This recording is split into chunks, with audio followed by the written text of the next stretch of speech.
David. And they'll stay in San David about Augustine doing for it. probably. I went. He told me. I said, Dave, man, God told me to come and talk to you about doing We'll this. be there for 2 years. Well, John, I'm kind of tired of it right Just now. by the side of my head, this way. So about a year, Cross. God said it again. Go back to David now. This particular time we were Oh, down he's in Orlando. We did some with a guy named Richard Lapchick. enjoy what he's always wanted to do. Look that name up. Okay. So anyway, I went to Richard. I mean to David. David said, he said, well, John, I really would like to do the book with Tommy. And I said, man, well, you don't do the book. It's such a bad thing. He said, so many hurtful things in there. I need to write this book to just try to correct some of the things. He did a lot of damage in my estimation to as to what we used to. I think he'll stay somewhere close to it. Hey, Miss Marva. So then Come out. he says, well, I'd really like to do the two of them together. Hi, Barbara. I said, well, I said, yeah, they all sitting about 20, 30 yards behind me. Doing fine. He went back and talked to Tommy. Sit there. He said that he was more interested in the money than the content. I mean, the rain, and then when I found out I was gonna be able to do it, And he I came said, back and oh, started I'll with go to his the own junior book. college then. And then I So, thought, just so happened about the grace of Glad God, you did. that the book fell. Would you like something? Occupy the world. oh, no, that's sweet. Fell in line. You got some water? Beautiful. Okay. Can I help with you? Hi, how are you? Yeah, I went to sign my books. I'm with. Oh, yeah. Great. That's my daughter, she's a history teacher, so she'll probably I'll love tell you it. what was pretty awesome.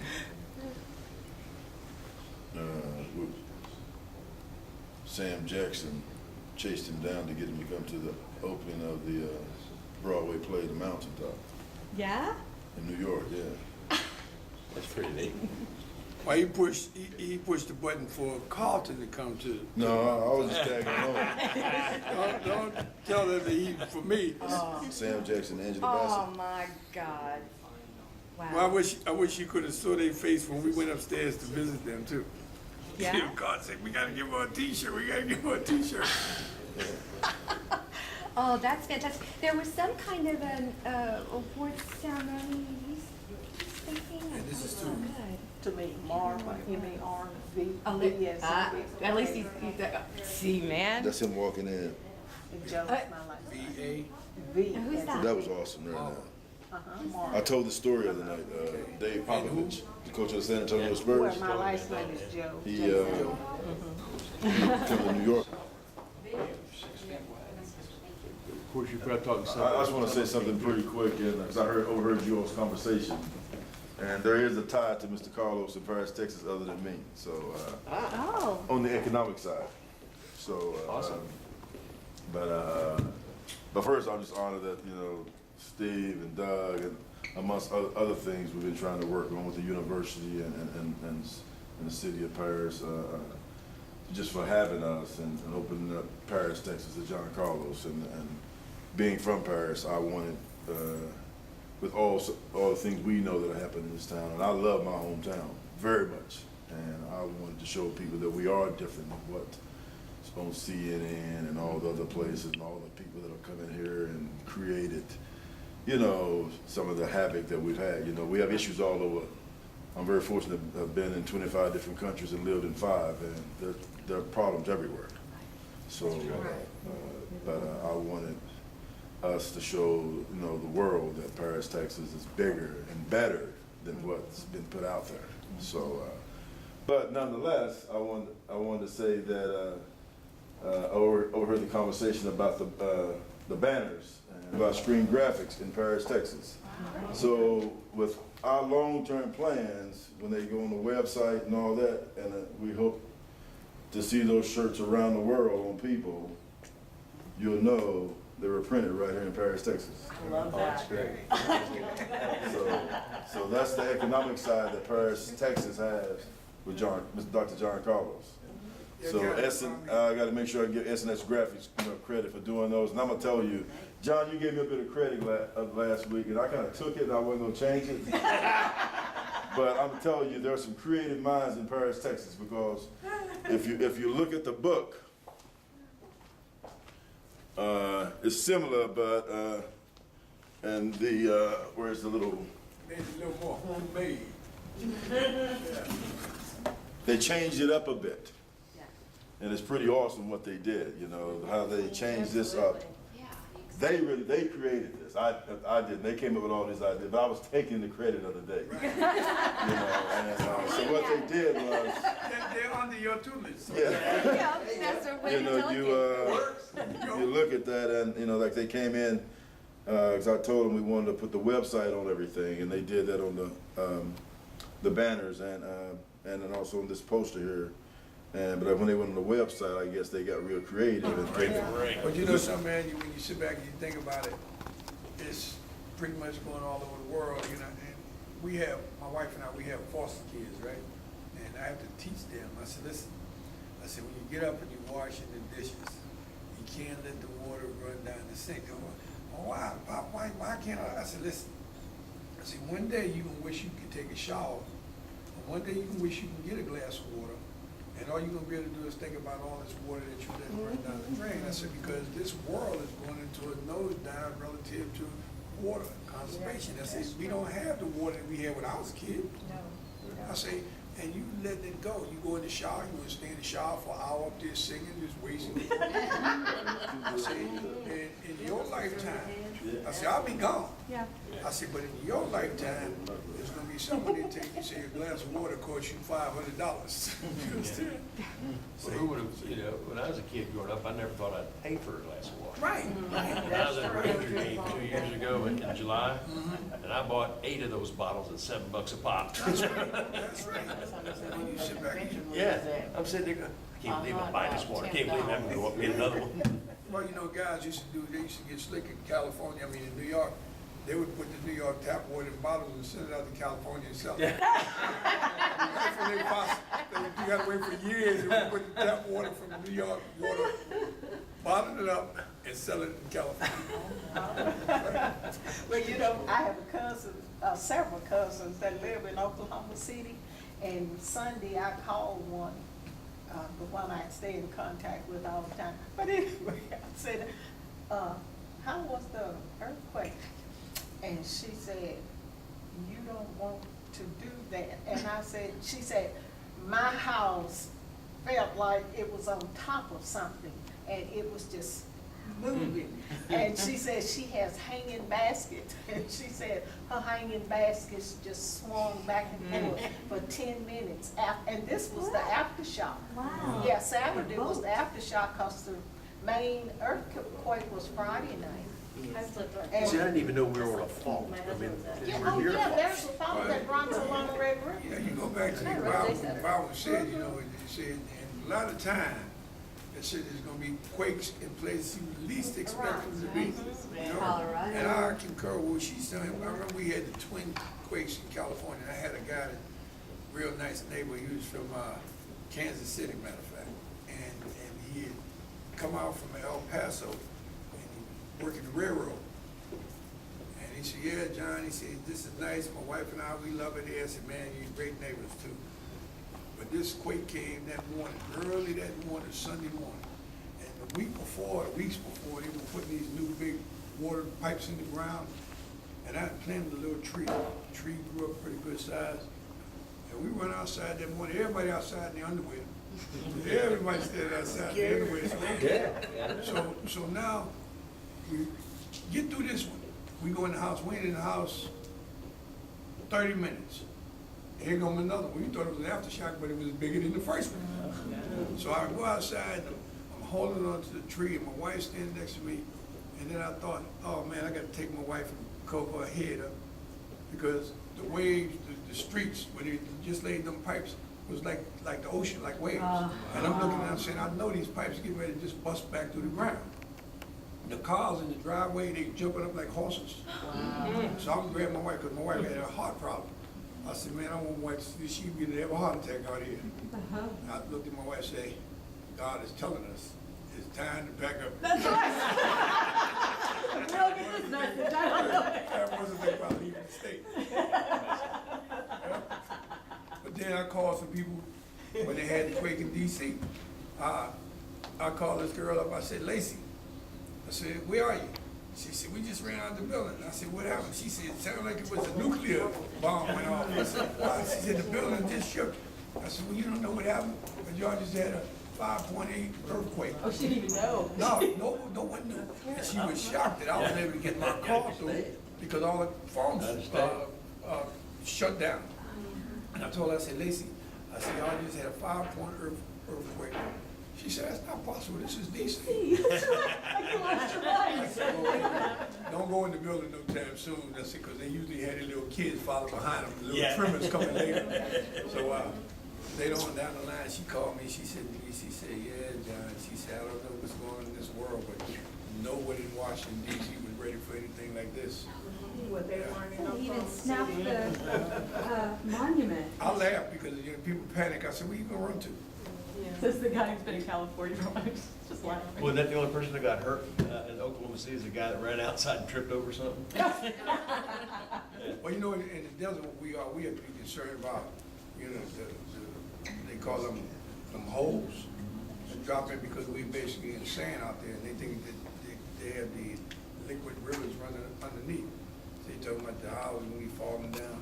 And I tell them, I said, look, man, all I can do is go with God. If God want me, he got me anywhere I go. So they don't need me tripping. Just ride them out like I'm on a surfboard. That's all you can do.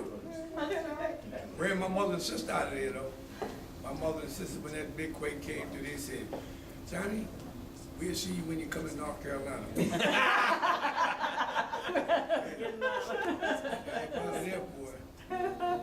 Well, do you still live in California? Yes, sir. Do you? I'll What be part? moving to Georgia around mid-August next year. Why Georgia? Huh? Why Georgia? Well, that's where my youngest daughter is. Oh, okay. And, you know, she got 2 boys, and my next youngest is thinking about moving down there as well. I want to move to New York. But my wife said, nah, you get ready to retire. And I just lost my brother in New York. So she said, nah, you're going to be going on the road speaking, and I'm not going to be going with you all the time. I don't know nobody in New York. I don't want to live there, so where you want to live? So she said she wanted to go to Georgia. My attitude is, you know, follow me all over the world. Wherever I went, you went. No argument. So if I got 10, 20 years left of my life, whatever it is, it's for you. Wherever you want to go, that's where you go. So she chose Georgia. I figured I'd get my Cadillac and just drive to New York anytime I There you want. go, it's not that far. It's not that far. 8 hours. So he's living in the South again. Quicker than me going to St. Louis. Oh, you're right. And it's prettier. Better drive. You got stuck with one shot. You got a lot of undulation, you got the mountains, you got the ocean, you got it all. Dr. Carlos, we're having a conversation to explain what the holding of the festival is all about. You know, I've been really moved by that, and I've seen others, you know, being moved by that, and really like, oh, at an event on Sunday night, you know, I heard several African-American males say, now I really understand what that was all about, which, you know, because my understanding was like anyone else, was black power. You know, that's what was put out there on us, but that's not what it was about. And can you kind of tell us a bit about that, and also about the conversation with Dr. King and the Pebble? I know Christy's daughter, she was even moved by that. She's 7 years old, and she was trying to explain it with trees. Chris was telling me about it. So, Well, I had an opportunity to meet Dr. King. The guy put me on this magic carpet, and I had an opportunity to meet a whole bunch of quote-unquote legends in my race. Got a chance to meet Jackie Robinson, and Roy Campanella, and Don Newcomb, and Willie Mays. They all used to go to my father's shop. My father used to be a shoemaker. They would come to my father's shop. Plus, my father had a poker game on Friday night. And they wasn't on the road, they would come through. And I met Jackie Robinson. Well, you know, I met him as a little boy, and Jackie Robinson was my father's friend. That's where I knew him as. And I went to the YMCA this particular day, maybe a couple of years after I met them. And, you know, kids get to the movies, they turn the lights out, you feel they clowning around and so forth.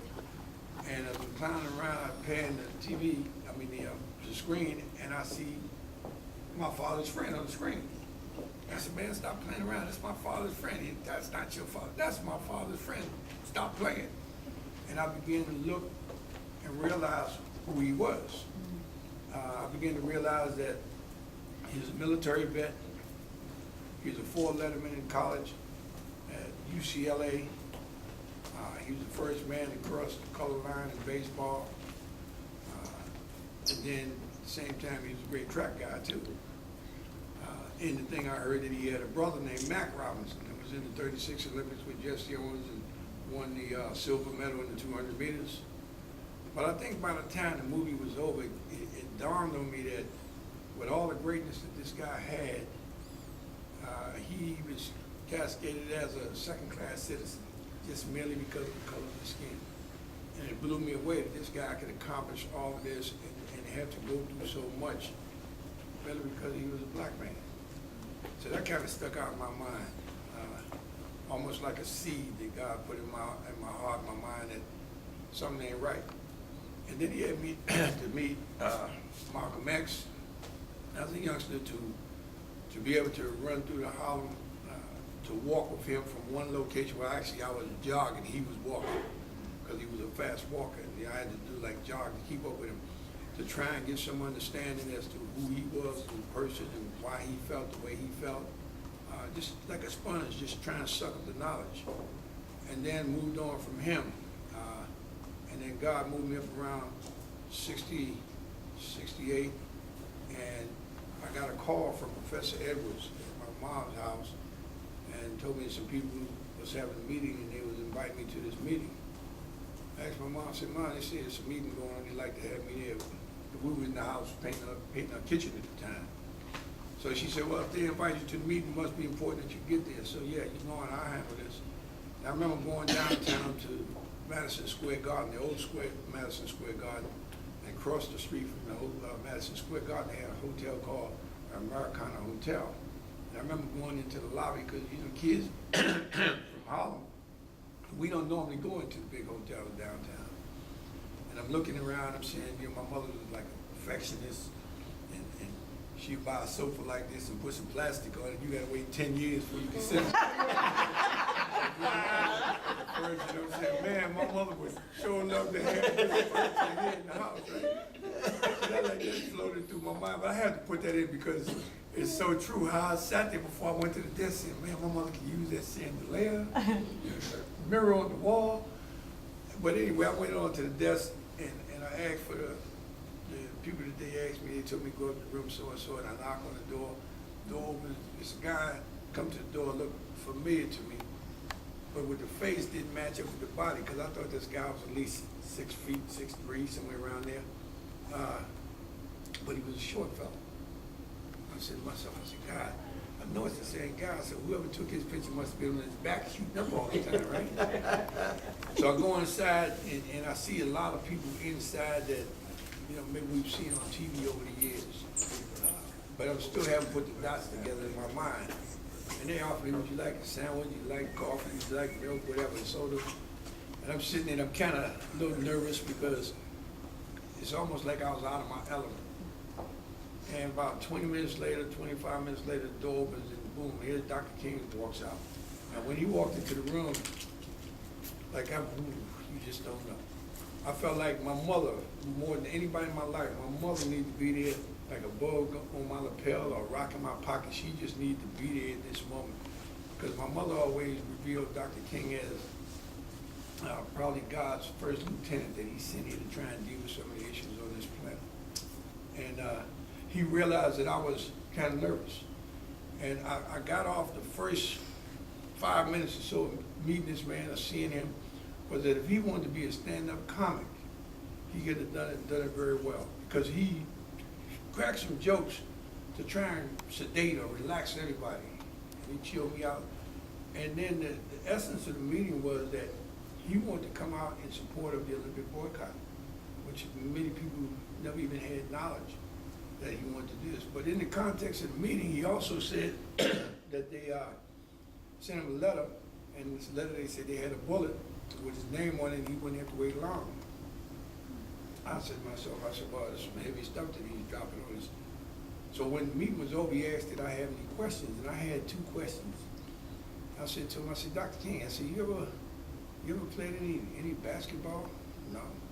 So you box? No. He said, I can't shoot pool. I said, well, why would you get involved in the Olympics? And he said, that's a good question. And he said to me, he said, well, John, think about this. He said, think about being out in the middle of a big lake. And you sit there. He said, everything gets still. He said, the water is still, it's nice and serene. He said, and then you reach down into the boat and you pick up a rock and you drop this rock. What happens? I said, well, it creates vibrations. He said, excuse me, absolutely, it creates waves. And those waves will go out to the far edges of this lake. He said, that rock is the Olympic boycott. He said, if you chose to step back, it will radiate throughout the world. There's something's wrong. Why would these guys decide to back up from the Olympic Games and take their 15 minutes in the sun away? Something must be wrong if they sacrifice it. He said, but the greatest thing about that more than anything is that you don't have to maim, you don't have to beat nobody, you don't have to kill nobody. All you're saying is, I'm just choosing to step back. He said, if all the blacks and those that were sympathetic to their cause, if they didn't step back in the wars that this nation's had, he said, do you think we'd be as great as we were? That's a good point. So I kind of took that and put it in my basket. And he had to remind me actually that I had 2 questions. I said, oh yeah, Dr. King, I do have another question. If they sent you a letter and told you that they had a bullet with your name on it, why would you go back to Memphis? You know, and when he looked at me, and I used to wear these shades, you know, they didn't dilate at the time. And I remember pulling my shades down on my nose, because I wanted to look him dead in the eye, eyeball to eyeball, no glass, nothing in between. And most people know what I was looking for. I'm looking for a man to tell me, they tell me they're gonna kill me, you're supposed to be a little shaky. But when I saw this man, looked in his eyes, he was like the Rock of Gibraltar. But even more than what I saw in his eyes, more than him having no fear, is the fact that he still had a lot of love in his heart for humanity. You know, it wasn't about his life no more. And I think that was indicative as to the speech that he made just before he died. Why he may not get there with you, you know, he wanted to live life, but that didn't mean anything to him anymore. That's exactly what he was expressing to me at that time. When I left him, I left with the concept that there's not a partial commitment. If you're committed to something, you have a total 100% commitment. If you're gonna make change, you can't make change up to the point where things will start to get rough or things start to get difficult. And everybody's coming at you, even those in the same camp as you is coming at you. You can't say, oh, well, I just had a partial commitment, let me break off from my commitment and go with yours. And I sat back, I looked into his eyes, I looked at videos, I saw Gandhi, I saw them, all of them had the same commitment. So when he told me that, I said to him, I said, well, why would you go? And he said to me, he said, well, John, he said, it's simple. He said, you know, I have to go back to Memphis and stand for those that can't stand for themselves. And John, I have to go back to Memphis and stand for those that won't stand for themselves. And I've been doing this since, like my mother said, I was knee-high to a grasshopper. I'd always been cheerleading for those, whether it be my brother or someone else, that wouldn't stand for themselves, or individuals that wanted to, but being suppressed and couldn't stand for themselves. People that had drugs dropped on them in the holler and didn't understand how the drugs got there, but understood through my chasing behind druggies, I just call them junkies, to find out why would you mess with these drugs. And then to have, you know, individuals tell me, he said, John, you really want to know why we mess with these drugs? He said, imagine this. He said, I was young just like you. He said, I fell in love with the woman of my life. He said, we had kids. He said, I felt great as a father. I felt great as a husband. I felt great as a captain of the ship to lead my family into successful life. He said, then all of a sudden, I tried to go get a job. Wasn't no jobs. I look a little farther, and people tell me, say, yeah, man, it's a job here, but we can't hire you because you're not qualified. Me put a bug in your ear, go back to school. Well, I didn't never go to school, much more go back to school, but you made a good point. So a lot of them was blocked out from going back to school, but some of them got through and went to school. And they got degrees, and when they came back, they went to those jobs again. And they told them, said, well, you know, you qualified now, but we still can't hire you. Why? Because you're overqualified. We can't pay you what you're worth now. So they said, well, like, damn if I'm doing, damn if I don't. He said, then, he said, every day I'm getting up, doing my thing, going to look for this job, because I don't want to deflate my wife's faith in me as her man or captain of the ship. So I get up and go look for this job. The job is still not there. He said, now, my daughter came to me and told me, said, Daddy, it's my birthday. You gonna give me that dress you promised me? Are you gonna give me that dress, Daddy? Because if you remember, for the old timers here, you remember back in the day, a little girl wore a dress every day. It wasn't like they wear jeans like they do today. Their mama be up all night washing and ironing that dress to make sure she's ready for the next day. You gonna give me that dress, Daddy? Yeah, baby, I'm gonna get you that dress. He walks down the aisle, put his hands in his pocket. There's nothing in his pocket but holes. But he still want to get her that dress. Next day, lo and behold, here comes his son. He said, Daddy, he said, my PE teacher told me if I don't get some tennis shoes, I'm gonna fail PE. Now it's infringing upon his kid's education. I need these tennis shoes, Daddy. You gonna be able to get them for me? He walked down the aisle again, put his hand in his next pocket. His holes is bigger than the first one. Now the coup de grace comes. The wife comes and said, baby, we've been married 15 years. Our anniversary's Friday. What are we gonna do for our anniversary? Now I don't have any money. I can't even buy my woman a rose. Now that self-esteem that he had through the transition from the daughter to the son to the wife starts to dwindle. Now his respect for himself, his self-esteem is just gone under a Coca-Cola bottle top. So now when he was going to the mirror every day to brush his teeth, brush his hair, wash his face, he noticed the image in the mirror. I don't like that guy. I don't like him. He can't be a father to his kids. He's not a breadwinner for his family. What good are you? I don't like you. And then if you sit back, if you anybody ever seen that movie, Lady Sings the Blues, Billie Holiday? Remember the scene when Billie was on the bus and they was going to the South, and she just had to peer to the window and saw the KKK out there, and they had the big cross burning the whole 9 yards, and she got infuriated by it, and they was suppressing her, pushing her down. Get out, Billie, get out. Well, they pushed her down and suppressed it at that moment, but they didn't suppress her mind. She couldn't get herself together. So the first thing they did was say, here, Billie, take this. This will help you forget. Well, the same thing applies to all those people that lost their lives in the ghettos across America. They didn't ask for these drugs. It was put on them. They didn't ask to be in a situation where they had to use them, but they used them. And that's been tyranny for eons. So like when I came down to East Texas State coming out of Harlem, they didn't understand me. You know, they didn't understand what it meant for me to walk off a plane and walk in and see, you know, white restroom only, black restroom, and then walk in the white restroom, look like I could fry some eggs on the floor because it was so clean, and then walk over 25, 30 yards and see the black restroom is paper, water, gnats flying around. I said, whoa, I know that's not the way we live because that's not the way we live in my house. Something is wrong. To hear your name go from Johnny to boy, that word Negro was so close to the other word until I kind of raised up. What you call me, Coach? Mm-hmm. You know, and my wife said, I don't think he called you that. But it's a matter of saying, hey man, you know, like, it looked like you don't have no respect for me. I'm here to do a service for the school. You know, I wore East Texas State across my chest. It didn't just say State University. It said East Texas State. The key phrase was Texas. No matter where I went, I represented the state of Texas. Like that's like me going to represent America in the Olympics, and I come home. Does America represent me? I don't think so. So now, when I go and run with East Texas State on my chest, and I go to the state capitol and walk in a bar to buy a beer, and they tell me, boy, we don't serve your kind in here, or use the N-word, get out of here. You know, they kind of make me say, something is wrong, and somebody's got to have the gumption to step up and let people know. It wasn't no easy thing to do, because a lot of people, you know, do down and got mad. Think about everybody in here is in their 20s. and we see something wrong, but everybody in here has the potential to make an Olympic team.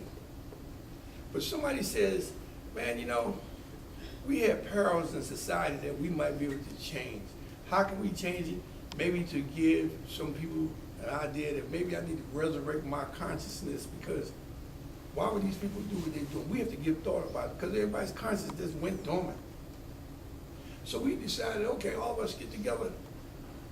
I think you should consider boycotting the Olympic Games. And you said, well, you know, I trained all my life for this opportunity. I'm not willing to sacrifice what I've been doing for all my life to get to the Olympics. I thought, oh no, I promised my kids I'm gonna win a gold medal. I go to this lady over here. All my high school is dependent on me to win this medal. So everybody had their own reason why they had to go to the games. I said, okay, let's get on this hypothetical train and let's have some dialogue. You express to me what you feel that 15 minutes in the sun mean to you, and let me express to you what it means in terms of doing something for humanity. I said, then maybe we can come together in a consensus that we will potentially try and pull off this boycott. Well, when we was out there on the train rolling and we having a discussion, everybody outside the rain, God bless America, they waving flags and beat down Russia, make sure you whip Cuba, bring home the gold, make sure that our account is higher. Fine. Now we come to a consensus that, hey man, I understand you a little better now. Yeah, I think we can attempt to do this boycott. Well, let's stop the train. We stopped the train, and now that we have a consensus that we're gonna do something collectively, let's put the banners on the side of the train now. Everybody got the banners out. We all feel good. But now we start the train up again, and you peer through the window. All those that was outside waving, they ain't there no more. Oh, you talking about boycott? We don't like that. We gonna step away. But then in the place of their bodies being there, missiles started coming to the train, fire bombs. Train's on fire. We still rolling. But then like 43 years later, not 43 years ago, but 43 years later, 43 years ago, you was at the crossroads of your life to make a decision that was a very powerful and meaningful decision in your life. You had to make a decision, no midway, no, I'm neutral in the game. There's no neutrality in this. You're either for something or you're against something. There's no partial pregnancy. You pregnant or you're not pregnant. So okay, now, when it comes 43 years later, when people come up and they say, well man, you know, they built them statues down in San Jose State, 23 feet tall, and that's a beautiful statue. But I think that I should have had a brick down at the bottom of the statue, the base of the statue, with my name on it. Other people come and say, move over, man, let me get in the picture. Now they went to my co-author and talked to him about it. He didn't know what to tell him. Send him to me. I said, man, I love you more than yesterday and less than tomorrow. But you can never get in the picture. What are you talking about? I said, man, you can't get in the picture. And you can't get no brick at the base of the statue. Why? Well, why do you think you deserve to get a brick down there? Why do you think you deserve to get in the picture? Well, we were all down together. We was on that train together. I said, you're right, we were. I said, but man, you know, it's a thing called total commitment. I said, totality. I said, you guys didn't know what total commitment was.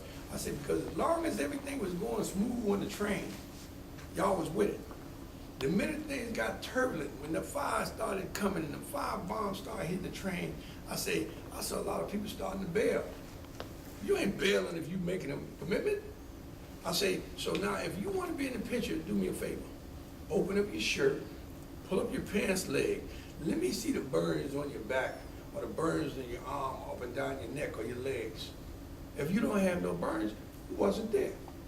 I say, and let me tell you this. It's relative to what happened when I was a kid in school. I say, I remember when I used to turn the history pages, I could never find me in the history books doing anything. You understand? I said, it was wrong for somebody to whitewash the history of people of color to the point where I couldn't read it about me nowhere.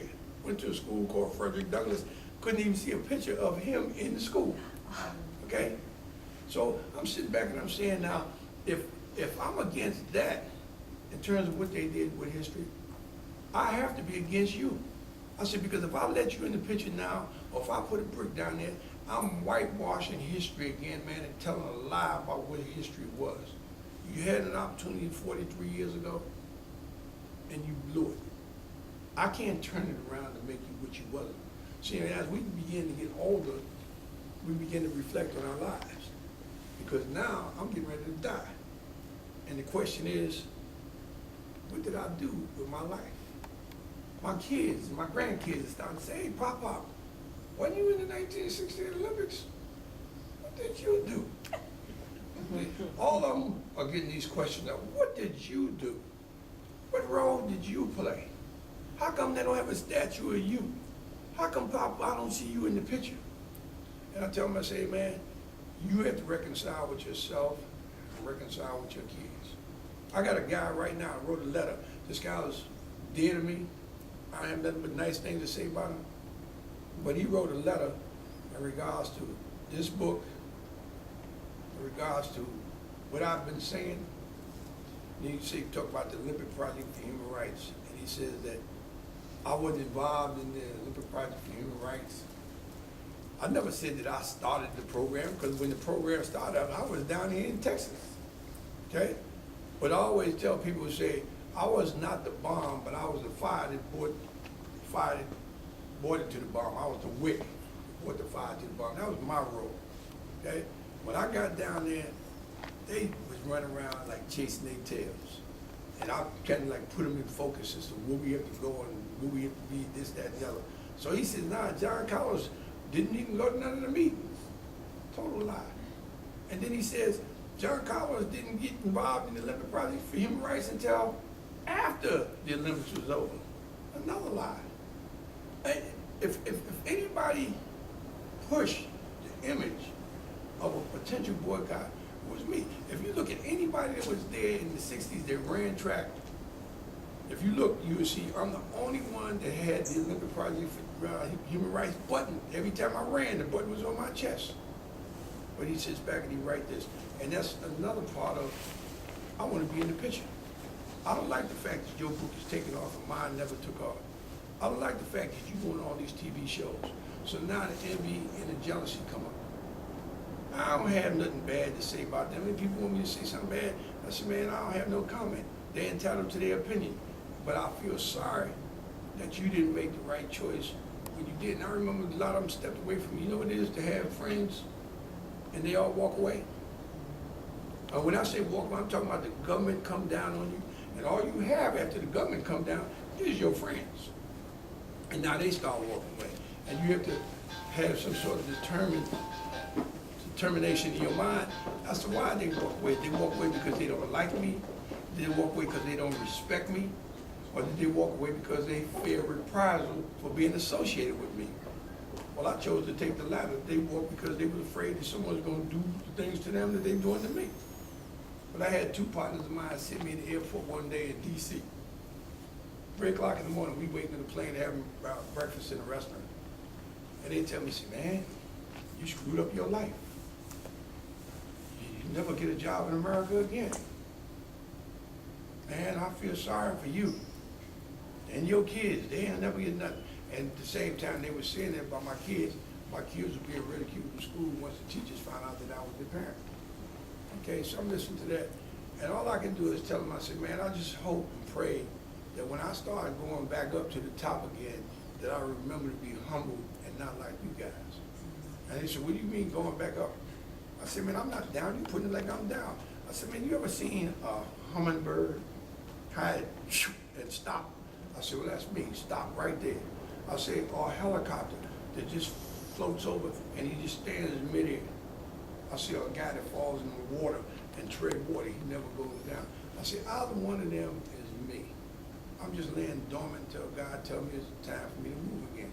And that's what I'm going to do. But I ain't going to never deviate from who I am and the issues that I'm trying to deal with.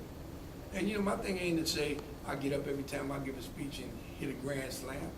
Every time I go to speak anywhere, whether it's this number or 10,000, 20,000, my job is to get one person. If I got one person, you know why one person? Because God said that's all you need, Johnny. I know you do better, but you only need one. I said, why, Lord? Why only one person? And he said to me, he said, because you can instill in that one person, in their heart, enough love and enough sunshine that can radiate throughout the world, just like that pepper. Say, so you stay on your job. If you got one person that you're talking to, you talk like you're talking to 1,000. If you got 1,000, you talk like you're talking to them one. And that's where I carry my life. I'm always have people dig from both sides of the street. They're gonna dig on what I have to say because maybe they didn't step up when it was time for them to step up. You know, the guys that wore the sheets, I ain't pissed off of them because they wore the sheets. I'm pissed off of them because they hid from who they were. I'm pissed off because, man, you ain't no man. If you don't like me, you gonna hide behind something to tell me you don't like me? You gonna wait until I go get in the bed with my wife and kids and come over and start a fire, big on my, and got a sheet? What kind of man are you? See, so I can't be upset with a person that's ignorant. All I can do is try and educate him and put him in a zone where he say, all right, let's sit down and have some dialogue. My thing is to open up society's mind and open up their heart. I ain't about throwing no darts, no daggers, but at the same time, if I had to swell up and get in your face to let you know I mean business, I'm gonna do that too. But that's my life in a nutshell. You know, that book right there, a lot of people look at that book as an athlete. Most athletes, if not all athletes, got an ego. And the ego flourishes when they write a book. You know, they don't realize that, man, I'm out trying to give a message of hope. I'm giving a message about how great I am as an athlete. You know, I was a superstar. I broke on, it ain't about none of that. And most individuals don't realize that your athleticism should be just like a professor in college, to raise other people up. I had to use my athleticism in order to be in a position to raise other people. It wasn't about me being able to brag about who I am. I put some stats in there. I'm talking about my athletic ability, but I had to put stats in there to let people know. Like David would say tonight when we speak, he'd say, yeah, John and Tommy, they had a plan. But what would the plan have been if we didn't make the medal stand? And we had the greatest athletes in the world there. And we had a lot on our shoulders in terms of what we had to do outside the fact that we had to win to get on the medal stand. We had the gloves, we had this, we had that. What happened if we didn't make it? We'd come in 9th or 10th in the race. You know, and everything is for naught. So it's a matter of being well-rounded and thinking things through. You know, and the greatest thing that I got from Dr. King is stand your ground and be nonviolent doing it. And I fully agree with that. You could accomplish more, like my mother said, you can get more with honey than you can with vinegar. There's a lot to that. Now I'm gonna have to take a break because I got a party call coming. That's me? No, okay. I'm the director of the Nice to meet And let them know that they're doing a good job because so many other places out here don't have that situation. You know, so they should feel proud about what they've done. They don't take it for granted that, oh, I just did this because it's the right thing to do. They need to know that you appreciate what you did too. Kids, because I'm so last year, I served for the school district and they have books. Because, you know, kids, when they do their papers and stuff like that, yeah, they go to the library. Yeah, it's the extra large is on the list. So that's why I want to give them this one. Let's just make sure.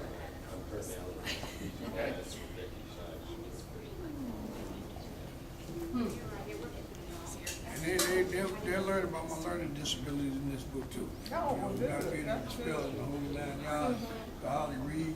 But I said I'm not gonna let that stop me. And I have to pay attention to, you know, to my God, because he gave me some things that sparked me. I used to have a teacher named Seneca. And Seneca was like a history teacher, geography actually. And she used to pull out this map every day. Back in the day, when we were young, they used to give us that long stick, the pointer, black tip, and they would stand aside, show me Germany. And I every day she would come to me to the point where I would be hiding from her.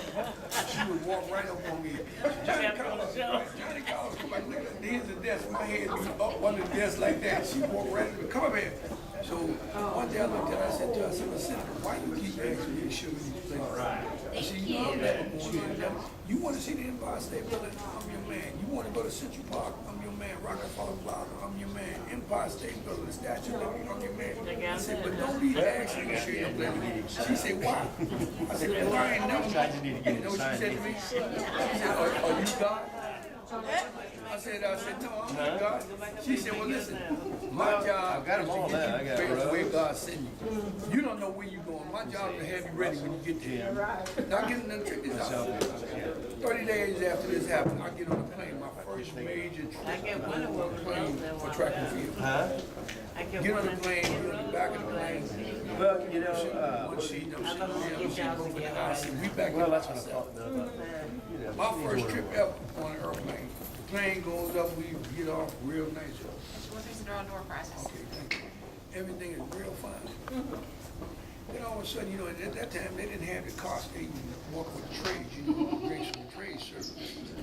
And then I'm starting to say to myself, oh man, I'm not in control of my own destiny now. So then, just as I'm saying this, the plane shakes real bad and it drops like 1,000 feet. Man, the stewardess threw the tray up in the air. Snorkels come out and so the snorkels came out, the yellow bags and the whole 9 yards. Drinks flying everywhere, people in the plane blank. And when I look over the woman out the corner of my eye, she's going in her purse. When I turn to look at her, she done pull out the rosary beads. She started Hail Mary. Oh, my heart got to beat. Now, I thought I was afraid when I saw that. And I slid from that aisle seat and slid over to the window seat. I was horrified when I went to the window and looked out. You know why? Why do you think I was horrified? That same map that that teacher been pulling down day after day after day, talking about learn this, learn that. And I looked out the window and I looked back at the old woman. I said, everybody on this plane should perish, but the old lady is Johnny Collison, because I think I might have been 17 at the time. And I always thought that black boxers were talking with peace. And I'm saying to myself, I say, I can see them now talking about, we know you're down, we know you're down. You at your location. Well, you wouldn't expect an old woman to get to that box. I'm a teenager, I'm supposed to get there. And then I'm saying, now maybe this woman and I died because of a plane crash. Oh, we died because of my injuries. And that right there made education paramount in my mind. Thank you very much. Well, I said, even though when I used to be in the class, they used to put the dummy hat on me and put the dummy straight down in front of it. I said, even though I had that tag, God is telling me, I'm sending you on a mission and you better tighten up your game. I know where you are. You know? Who would have thought that? Since your name's not in here, but we're gonna let you draw. Okay. We got some door How many am I prizes to drawing? give away. Oh, just draw one for now. We got 7 or 8 to give away. So we got a Lamborghini outside? First one, right. Numbers. Right here, this belongs to Sunshine. It does? It does. Oh, thank you. Hey, Sunshine, how you pull that off so quick? Wow. Thank you. What is to it? John Carlos. Hey! This kind of looks like our clock downtown. Thank you. The pillow too? Yeah. You may want to take a nap. Thank you so much. Drop this up here. Barbara Cooper. Oh. There you go. P-U-L-A? You don't want this one? Okay. Paula Henderson. That's the winner's corner. Okay. And then Everybody else We'll get a gets book. a complimentary book from us, okay? And they're over there. Steve got them. Yeah. Everybody else gets a book. That's great. I can carry that other one.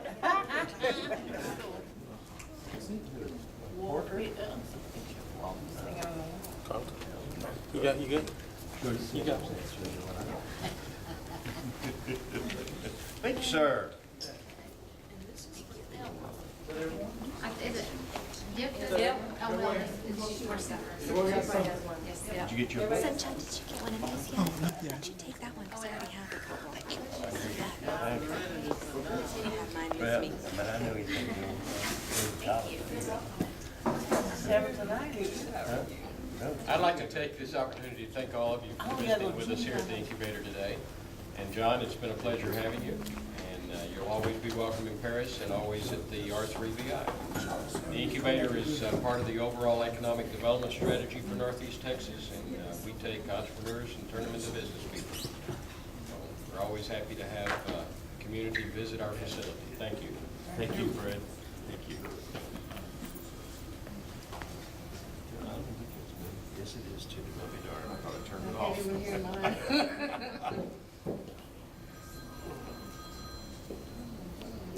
Hello. Hey, how are you? That one for another school, I'll just give it to the. Yeah. I am at the book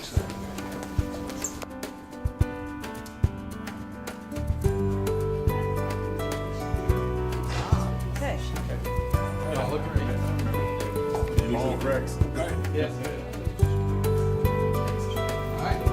All right, thank you so much, guys. Thank you. Hey, man, I appreciate you having us.